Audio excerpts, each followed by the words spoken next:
Hello, everybody, and welcome to the Tip of the Ice-Burgh podcast, your home for Pittsburgh Penguins news and analysis. You can find us on YouTube at Tip of the Ice-Burgh, or you can catch us anywhere you get your podcasts from. It's a Monday, which means we're jumping into Pittsburgh Penguins Power Rankings. And, well, after the weekend that they had, there's not much power going on in the Pittsburgh Penguins locker room, but we got a top five for you. We do have one honorable mention, and we do have one player that's dropped from the rankings. So let's get it started right there with the one player that's dropped from the rankings. And it's not like Bryan Rust has performed poorly, but he's just on the same level as everybody else. And I think there are other players, as typically happens, that have stepped up a little bit more, that have caught my attention a little bit more. And when the team is losing 4-1, 6-1, giving up 3-goal leads in the third period or 2-goal leads in the third period,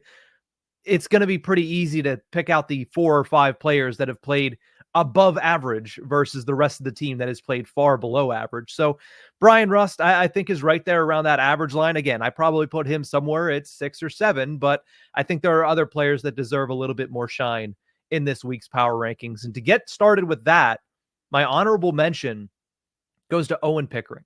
The youngster has performed well in his first opportunity of NHL action. He earned himself a promotion, in fact, to the Penguins' top pairing because of that. Now, how much of that was Owen Pickering earning a promotion and how much of it was Matt Grzelcyk earning a demotion? That much I'll let you speculate on. I think it's probably more the latter than the former, but still, you have to give Owen Pickering credit. He's come out here and he's been given some pretty big roles early on in his first stint at the NHL level. I mean, he's playing significant time on the Penguins penalty kill, a penalty kill that has struggled over the last couple of games, but I think that him as an individual hasn't looked out of place at all in that spot. And also, I mean, the guy's only allowed 1 goal at 5-on-5, and that goal, again, is courtesy of Matt Grzelcyk in that Tampa Bay game whenever Grzelcyk was beaten to the puck by Braden Point, and then Point took it behind the net. Grzelcyk followed him, and Point just shot it backhand and was able to beat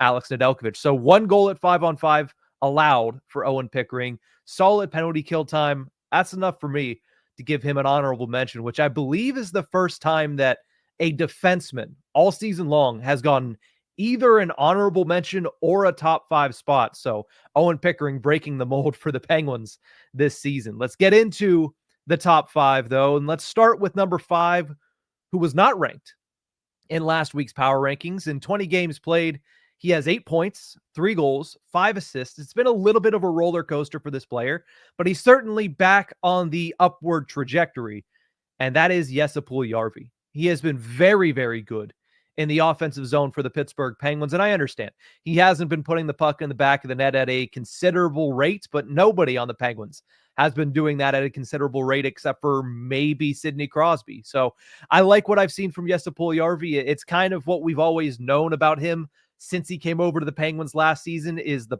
process leading up to the chance he is very good at. Forechecking, puck control, making that first read. He's very good at doing that in the offensive zone. Finishing is still an issue, and that's what we've seen from Jesse Puljujärvi. But again, it's hard to bash one player whenever the entire team is doing the same thing. He's one of the more physical Penguins this year, which is not saying much. It's not a very physical team, but considering the last handful of games when they have looked lifeless through the majority of the 60 minutes and or the overtime period, if they get to it like they did against Tampa Bay and like they did against San Jose, he's one of the more physically engaged Penguins on this lineup. Always hard on the forecheck, always laying the body, always using his size to his advantage, which you got to give him a little bit of credit for, because sometimes, especially on this team, you see players not doing that. He has caught the penalty bug in the last 2 games played, has a minor in both games, but I still think that he has done enough to go from unranked to number 5 on this week's power rankings. Let's go to number 4. Down 1 spot from last week, has 23 games played, 12 points in those 23 games. That's going to be Rickard Rakell. I mean, he's maintaining, but not really improving as of late. Now, he has played at a very high level all season long, which is why he didn't fall out of these rankings to begin with. But, I mean, he was pointless in 6 games before his goal against the Tampa Bay Lightning. Now, it was a nice goal. It was an important goal to put the Pittsburgh Penguins up 2-0 in that one. We know how it obviously ended, but I think you just need a little bit more from Rickard Rakell, as, again, it's hard to bash some of these guys because it's the whole team.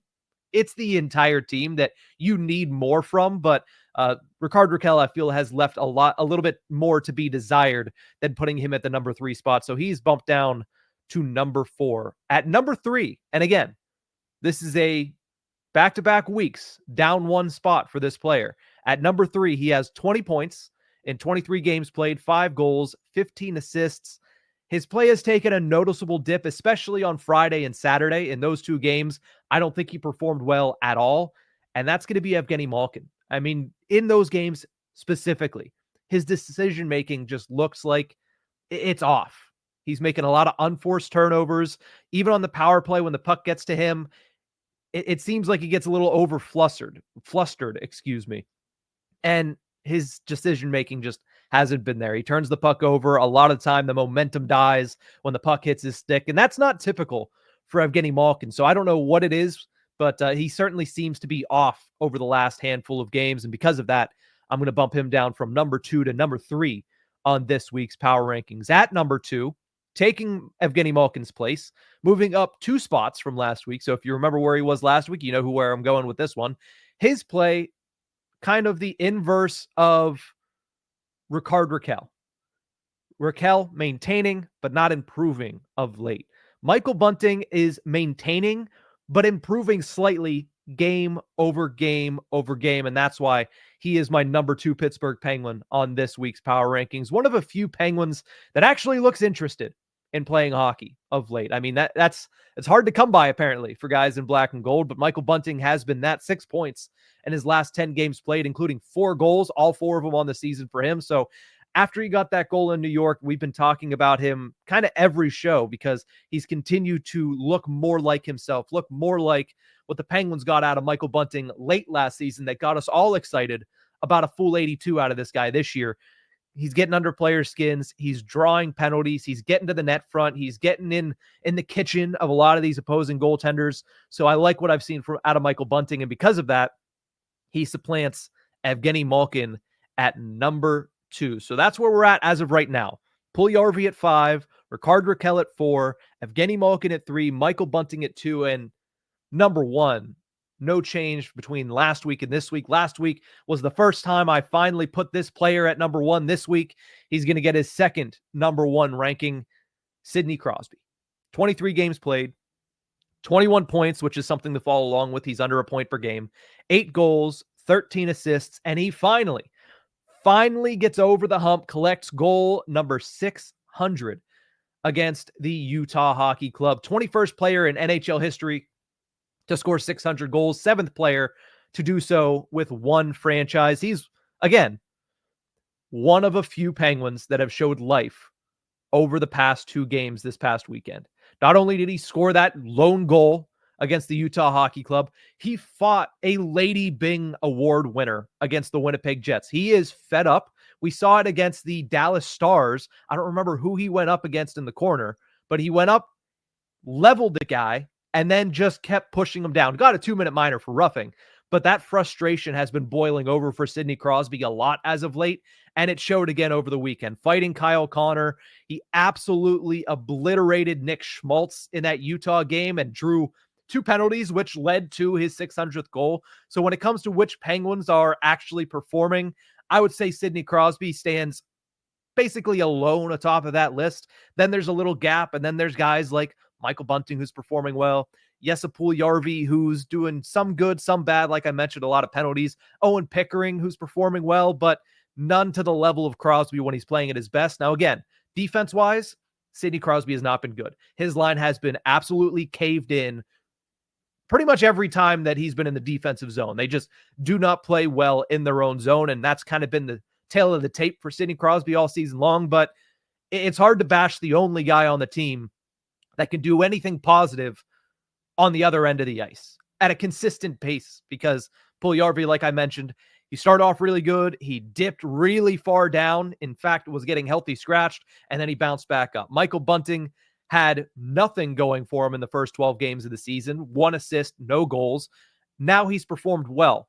Sidney Crosby, even though he got off to that slow start, is the player that has been, at this point, probably the most consistent for the Penguins. And he's the one guy that gave him any life over those 2 games against Winnipeg and Utah. So he maintains at number 1 for the second week in a row. So that is the top 5 of this week's Pittsburgh Penguins Power Rankings. Number 5, Jesse Puljujarvi, coming up from the realm of the unranked. Rickard Rakell down 1 spot, I should say, to number 4. Evgeni Malkin bumps down a spot for the second consecutive week to be at number 3. Michael Bunting, highest he has ever been on this list, goes up to number 2. And Sidney Crosby, for the second consecutive week, maintains that number 1 spot. But that's going to do it for this episode of the Tip of the Iceberg. The Penguins are off today as well as tomorrow before setting up for their annual Thanksgiving Eve game against the Vancouver Canucks. The last time that I can remember them playing the Vancouver Canucks was, I believe, 2018 during this Thanksgiving Eve game. Was it 2018 or 2020? Either way, one of those was very good. I believe it was an 8-6 game. I think most people will remember it by the Chris Letang goal in the third period after I believe there were 6 or 7 goals scored.